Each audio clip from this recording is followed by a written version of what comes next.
বানানো হয়ে গেছে পুষ্পিটে। এখন আমি খাচ্ছি, দেখতেই পাচ্ছ বন্ধুরা, এই যে দেখো।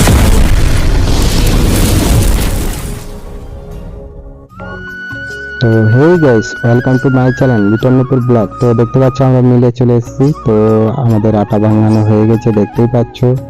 তো আমি আর গৌরাঙ্গ এসেছিলাম মিলে। তো আমারও ভাঙানো হয়ে গেছে, দেখতেই পাচ্ছ তোমরা। তো গৌরাঙ্গরও ভাঙানো হয়ে গেছে। তো একসাথে আমরা এই যে দেখতে পাচ্ছ এখন বাড়ি যাব, বাইক নিয়ে গেছিলাম মিলে।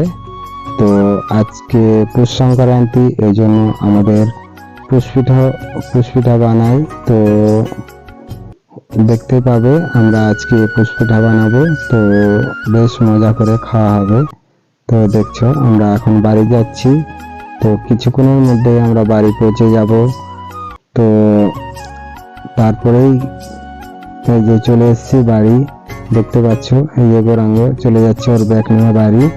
তো ওরও বাড়িতে আজকে বানাবো পুষ্পিঠা। তো আজকে আমাদের সবার বাড়িতেই। এই তো আমি বাড়ি চলে এসেছি, দেখতে পাচ্ছ এই যে আমার আটা। তো কিছুক্ষণের মধ্যে আমাদেরও বানাবো পুষ্পিঠা, দেখতে পাবে তোমরা কিভাবে বানাই আমরা পুষ্পিঠা। তো চলো দেখাই তোমাদেরকে কিভাবে আমার বৌদিরা বানাবে।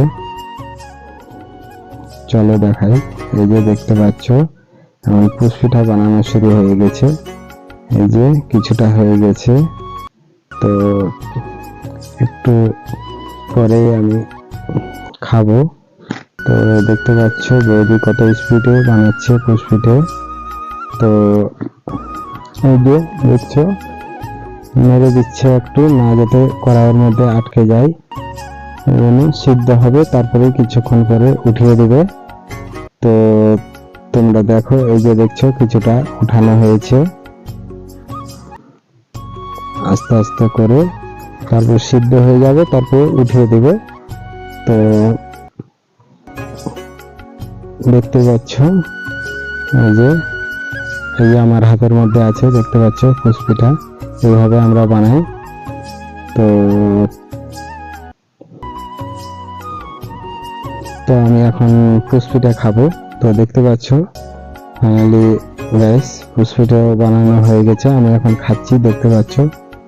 তো বেশ টেস্টি হয়েছে পুষ্পিঠাটা, নারকেল এবং তিল দিয়ে বানানো হয়েছে। গুড় চিনি দুটোই মিক্স করে দিয়েছে। তো বেশ লাগছে, নারকেলগুলো খেতে ভালোই লাগছে, কচকচ করছে।